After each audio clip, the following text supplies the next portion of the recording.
Hello, my name is John Hill, and I kind of hate cold. The weather, what the hell? I feel like I'm ripping off my face right now. Doing! My hair looks pretty good. So yes, this video is about two things. A discussion about Nike that I have been scared to have, but I want to have it today. And also a praise to another shoe brand that I'm now trying out officially. I'm just realizing that the audio was all messed up at the beginning, but plus I feel like I said a lot of things wrong, so I'm kind of re-shooting this intro anyways. I kind of went on and on about how much I dislike Nike, and there were a lot of reasons, but of course the main reason that I think is perfectly acceptable is that the shoes are terrible on my feet. They hurt so bad. A few months ago, I tried my first pair. They were the team editions and they didn't feel so good. So then I tried the Jordans, but I didn't expect them to feel good at all. And they weren't. They were terribly painful. And then right after that, I tried the Dunks. And to be fair, they weren't the Nike SB editions, but the interior should be the same. And those were awful. Like my feet, it was so painful. At first, I was actually kind of bummed that I feel like the only pair of shoes that I could wear were Vans, which I wear all the time. But then I started wearing the Cariumas, and people see that a lot, and I like those shoes. They feel very good. But then I remembered this one other company that I haven't worn in a while.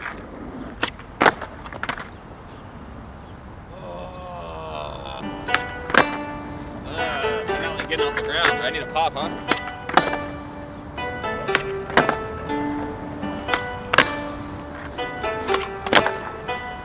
So the strange thing was on the kickflip, the shoe was really slick. It just like flicked right off the board. And then I did the heel flip and it was too grippy. So I feel like it's always the first couple kickflips that are off. And then right after that, I did the fakie flip and that felt perfectly fine. So I think it just took like 5 or 6 flip tricks for it to start feeling right. But right now, this is what I'm practicing. This year is all about learning a lot of new tricks that I've always been putting on the back burner and not actually getting to. And the way I want to do that is by really practicing the basics.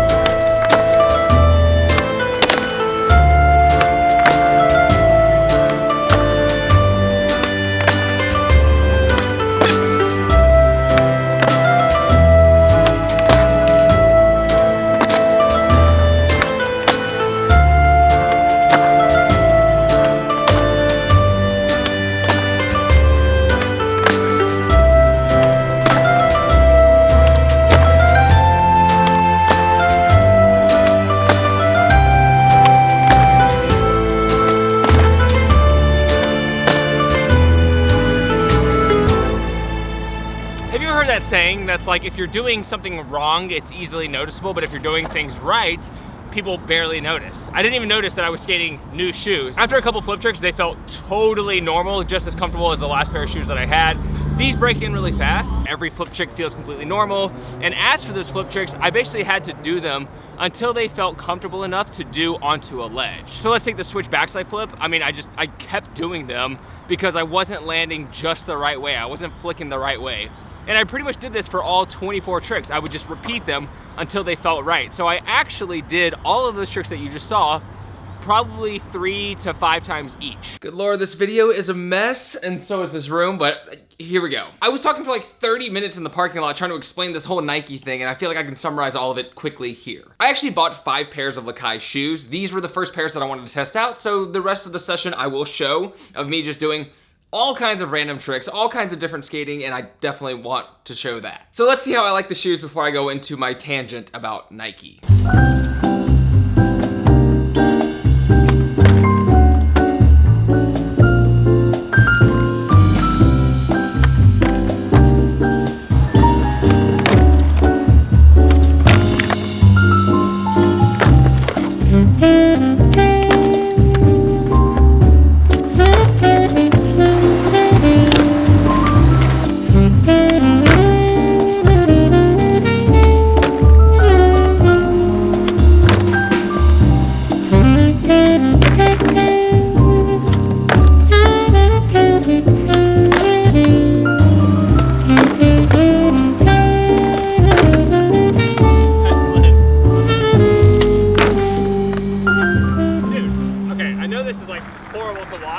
Super cringe, but it's helping a lot. I dislike Nike mostly for the way that they feel on my feet, but a part of me does kind of hate the whole marketing aspect of it. You know it's marketing that puts a company on a pedestal when the shoes themselves aren't as good as a lot of other shoes for skateboarding. Even when I posted about the Nikes, a lot of people said, dude, you just have to get used to them. But why would I do that if there are shoes that you don't have to get used to? The thing, Nike is by far the most successful brand in skateboarding. It's actually the most successful brand in all of sports. It makes more money than ESPN. And I know at the end of the day, a part of me really likes the escapism of skateboarding. I like to feel like it's kind of its own little world. So when the most popular sports shoe is also the most popular skate shoe, it doesn't really feel like that much of a separation. For example, I watch this channel called Storer, and it's a parkour channel, and they basically make their own shoes, their own clothes, everything, and they do this thing that nobody else really does.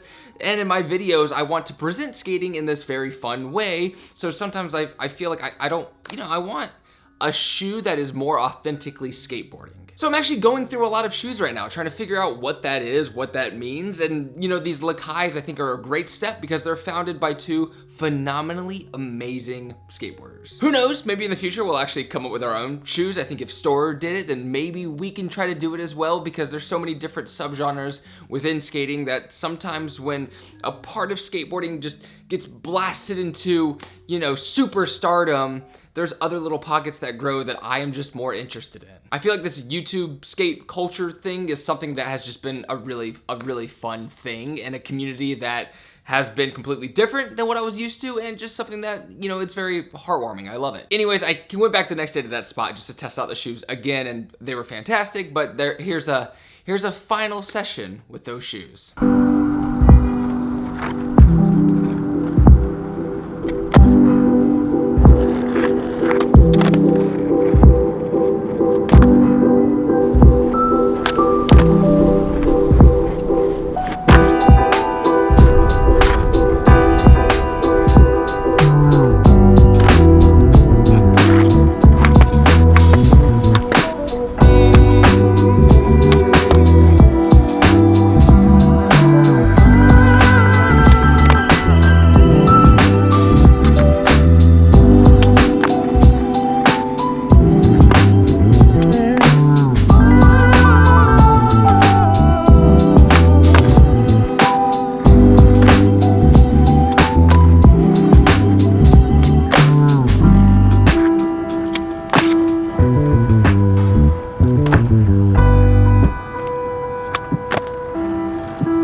I hope you enjoyed that video. I am sorry for the randomness that is this existence. Sometimes when I make shoes or videos like this with controversial titles, I have to clear it up like 3 or 4 times because I'm like, I don't like the way I sounded there. I don't like the way I did that. And I know it's supposed to be like pure, but sometimes when I go skating and it's like 20 degrees and I'm in a bad mood and I'm in pain, then I don't talk in the way that I think is authentically me. I think I sound like a Grinch version of me. And I was like, I don't know. Plus some of the audio is messed up, so I didn't want to have to like cycle through it. Anyways, thank you for watching, tuning in. Every Tuesday and Thursday, a new video on this channel. If you aren't already subscribed, be sure to do that. Let's hit 1 million this year. That's the goal. Subscribers, what? It's a lot. But also, if you like watching skateboarding, we have 5 videos a week, 2 on this channel, Tuesday and Thursday, and then 3 on the Progress Daily channel. All the links in the description down below. Every weekday, we have a new video for you to watch. So if you are into that, stay tuned to this channel, and I'll see you next time. Progress Daily, and keep killing it.